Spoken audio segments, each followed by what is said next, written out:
അന്നേ ദിവസം രാത്രി കോളേജ് ഹോസ്റ്റലിന്റെ ടെറസിൽ നിന്ന് ബിയർ കുടിക്കായിരുന്നു ഋഷിയും ഗ്യാങ്ങും. ബിയർ കുപ്പി ഋഷി വായിലേക്ക് അമിഴ്ത്തി. എന്താടാ ഇത്, നിനക്കെന്താ വട്ടാണ്? എത്രാമത്തേത്? മതിയാക്ക്. അജയ് ഋഷിയോട് പറഞ്ഞു. അതേടാ, കണ്ട പെണ്ണിനൊക്കെ വേണ്ടി എന്തിനാ വെറുതെ നീ? വിഷ്ണു പറഞ്ഞു തീരും മുമ്പേ ഋഷി കയ്യിലുള്ള ബിയർ ബോട്ടിൽ നിലത്തേക്ക് വലിച്ചെറിഞ്ഞ് പാഞ്ഞു വന്ന് വിഷ്ണുവിന്റെ കോളറിന് കുത്തിപ്പിടിച്ച്. എന്താ എന്താ നീ പറഞ്ഞ്? കണ്ട പെണ്ണോ? അവൾ എന്റെ ഈ ഋഷി വാസ്തവന്റെയാ. ഋഷി ദേഷ്യം കൊണ്ട് വിറയ്ക്കുമായിരുന്നു. എങ്കിലും കാരണമില്ലാതെ അവന്റെ കണ്ണു നിറഞ്ഞു. ആ ഋഷി. അജയ് ഋഷിയുടെ തോളിൽ തട്ടി. വിഷ്ണുവിനെ ചേർത്ത് പിടിച്ച് ഋഷി പറഞ്ഞു. അറിയില്ലടാ എന്താണ്, പക്ഷേ അവൾ എനിക്ക് ഭ്രാന്താവുന്നടാ. എനിക്കറിയില്ല എപ്പോഴാ ഇങ്ങനെ. ഇപ്പൊ പറ്റുന്നില്ല. മദ്യത്തിന്റെ ആലസ്യത്തിൽ പാതി മറിഞ്ഞ ബോധത്തിൽ അവൻ പറഞ്ഞുകൊണ്ടിരുന്നു. പിന്നീടുള്ള ദിവസങ്ങളിൽ ഋഷിയുടെയും യോഗ്യതയുടെയും പ്രണയത്തിന് സാക്ഷിയാവുകയായിരുന്നു ആ കോളേജ് ക്യാമ്പസ്. കോളേജിൽ എന്ത് കാര്യത്തിന് മുന്നിൽ തന്നെ നിൽക്കുന്ന ചങ്കുറപ്പുള്ള ചെയർമാനും എന്നോ അവളുടെ ഉള്ളിൽ സ്ഥാനം പിടിച്ചിരുന്നു. ഋഷിയോട് ആരാധന തോന്നിയ മുഖങ്ങളിൽ ഇപ്പോൾ യോഗ്യതയോടുള്ള അസൂയ മാത്രമാണ്. കൊച്ചു കൊച്ചു പിണക്കങ്ങളും ഇണക്കവുമായി അവർ മുമ്പോട്ട് തന്നെ പോയി. നീ നാളെയല്ലേ പോകുന്നു? കോളേജ് ക്യാമ്പസിലെ വാഗമരത്തിന്റെ ചുവട്ടിൽ നിന്ന് ഋഷി യോഗ്യതയോട് ചോദിച്ചു. യോഗി. ഇത്തവണ കുറച്ച് ശബ്ദമുയർത്തി തന്നെ ഋഷി വിളിച്ചു. വാഗമരത്തിൽ നിന്ന് ഞെട്ടറ്റി വീണ വാഗപ്പൂക്കൾ തന്റെ കൈക്കുമ്പിളിൽ നിറക്കുന്ന തിരക്കിലായിരുന്നു യോഗ്യത.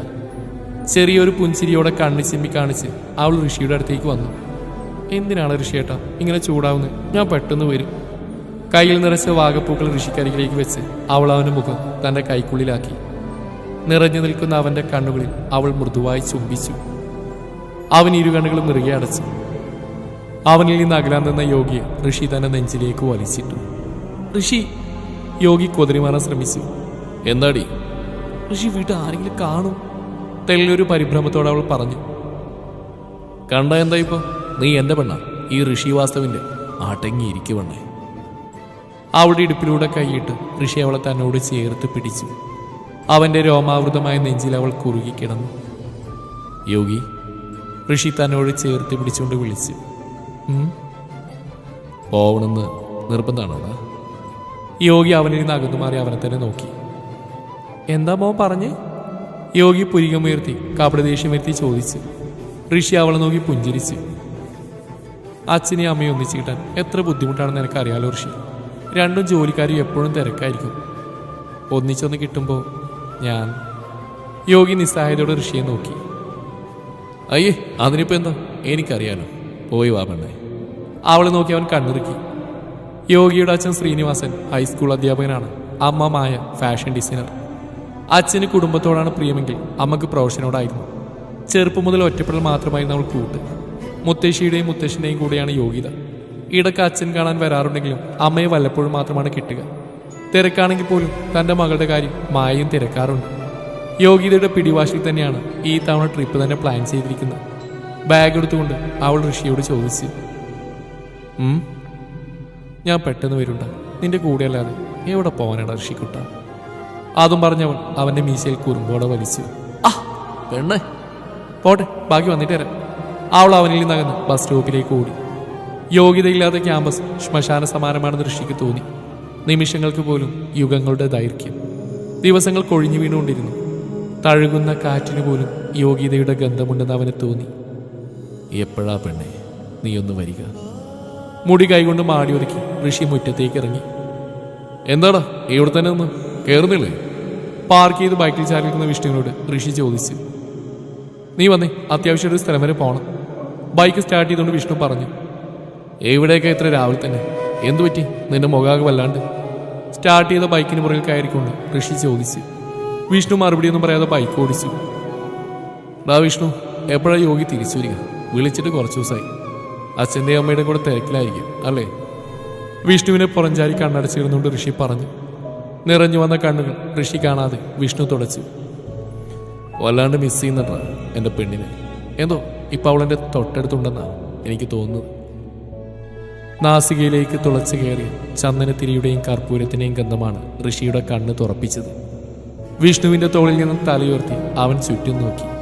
ചുറ്റും കണ്ട ആൾക്കൂട്ടം അവന് സംശയമുണ്ടാക്കി. എന്താടാ ഇവിടെ? ഋഷി ഒന്നും മനസ്സിലാകാതെ വിഷ്ണുവിനോട് ചോദിച്ചു. നിന്റെ യോഗി പറഞ്ഞു തീരുന്നതിന് മുമ്പേ വന്നു. പക്ഷേ പറഞ്ഞത് മുഴുവനാക്കാതെ വിഷ്ണു വിതുമ്പി. ഋഷിക്ക് തല പെരുകുന്ന പോലെ തോന്നി. കർപ്പൂരത്തിൻ്റെയും ചന്ദനത്തിൻ്റെയും ഗന്ധത്തോടൊപ്പം തനിക്ക് ഏറ്റവും പ്രിയപ്പെട്ട തന്നെ മത്തുപിടിപ്പിക്കുന്ന ആ ഗന്ധം അവിടുത്തെ കാറ്റിൽ നിന്നും ഋഷി മനസ്സിലാക്കി. മുന്നിലേക്ക് വച്ച കാലുകൾ ഉറപ്പില്ലാതെ വേയിച്ചു പോകുന്നതായി അവന് തോന്നി. ഡാ, വിഷ്ണു ഋഷിയെ താങ്ങി. യോഗി. ഋഷി യാന്ത്രികമായി മുന്നോട്ട് നടന്നു. ഋഷി മുമ്പോട്ട് സഞ്ചരിക്കുന്നതിനനുസരിച്ച് ആളുകൾ വഴിമാറിക്കൊടുത്തു. വീടിന് നടുമുറ്റത്ത് ജീവനില്ലാതെ വെള്ളപുതച്ച് കിടക്കുന്ന തൻ്റെ യോഗിതയെ ഋഷി നിറക്കണ്ണുകളോടെ നോക്കി. യോഗി ഓള്. ഋഷി യോഗിയുടെ അടുത്ത് മെല്ലിയിരുന്നു. മടങ്ങി വരുന്ന വഴിക്കാണെന്ന് തോന്നുന്നു. ആക്സിഡന്റ് ആയിരുന്നു. അച്ഛനും അമ്മയൊക്കെ ഹോസ്പിറ്റലാണ്. അവർക്ക് വലിയ കുഴപ്പമില്ലെന്നാ പറയുന്നത്. ആൾക്കൂട്ടത്തിൽ നിന്നും അവ്യക്തമായി പലരും സംസാരിക്കുന്ന ഋഷി കേട്ടു. അവൻ അവളുടെ നെറ്റിയിൽ നെറ്റിമുട്ടിച്ച്. ഋഷിയുടെ കണ്ണീർ കവിളിലൂടെ ഒഴുകിയിറങ്ങി യോഗിതയുടെ നെറ്റിത്തടത്തിൽ പതിച്ച്. എന്നെ വിട്ടു പോയി അല്ലേ? മൃദുലമായിരുന്ന അവളുടെ കവിളുകളാകെ തടിച്ചിരിക്കുന്നു. മുഖം മുഴുവൻ കരിവാളിപ്പ് പടർന്നുവെങ്കിലും ചുണ്ടിൽ കുറുമ്പോടെ ഇപ്പോഴും ആ പുഞ്ചിരി ഉണ്ടെന്നവന് തോന്നി. ഒന്നും വിശ്വസിക്കാനാവാതെ അവൻ ശില പോലെ നിന്നു. എടുക്കാൻ സമയമായി, ആരോ പറയുന്നു കേട്ട് ഋഷി യോഗിയെ ഒന്നുകൂടി നോക്കി. വിഷ്ണു ഋഷിയെ നിർബന്ധിച്ചു കൂട്ടി ദൂരെ കൊണ്ടുപോയി. അകലെ നിന്ന് അവൻ കണ്ടു തൻ്റെ പ്രതീക്ഷയും സ്വപ്നവും ജീവിതവും എല്ലാം വെറും പുകച്ചിരുളായി മാത്രം മാറുന്നത്. അവളുടെ ചീതയിൽ നിന്ന് ഉയർന്നു വന്ന പുക അവനെ പുണർന്നുകൊണ്ടിരുന്നു. രാത്രി 12 മണി കഴിഞ്ഞു. അടച്ചിട്ട ഗോഡന് മുമ്പിൽ വിഷ്ണു വാച്ചിലെ സമയം നോക്കി നിൽക്കുന്നു. സമയം 12 കഴിഞ്ഞു. ഇവരെന്താ വൈകുന്നത്? പറഞ്ഞു തീരും മുന്നേ ഋഷിയുടെ ബുള്ളറ്റ് അവിടേക്ക് വന്നു നിന്നു. ഋഷിയും പുറകിൽ നിന്ന് അജയും ഇറങ്ങി. മുണ്ട് മടക്കി കുത്തി ഋഷി വിഷ്ണുവിൻ്റെ അടുത്തേക്ക് വന്നു. എന്തായി? അകത്തുണ്ട്. ഋഷിയുടെ ചോദ്യത്തിന് ഉത്തരം നൽകി വിഷ്ണു ഗൗഡൌണിലേക്ക് അവരെയും കൂട്ടി നടന്നു. അകത്തെത്തി അവിടെയുള്ള സ്വിച്ച് ബോർഡിൽ വിഷ്ണു ലൈറ്റ് ഓൺ ചെയ്ത് ഋഷിയെ നോക്കി. ദേഷ്യത്താൽ വലിഞ്ഞു മുറുകിയ ഋഷിയുടെ മുഖം കണ്ടപ്പോൾ വിഷ്ണു അജയും പരസ്പരം നോക്കി. സുഖം തന്നെയല്ലേ ആൽഫി മാത്യു കളത്തിൽ? ഋഷിയുടെ ശബ്ദം കേട്ട് ആൽഫി മെല്ലെ തലയുയർത്തി. കണ്ണുകൾ തുറക്കാൻ അവൻ നന്നായി ആയാസപ്പെടുന്നുണ്ടായിരുന്നു.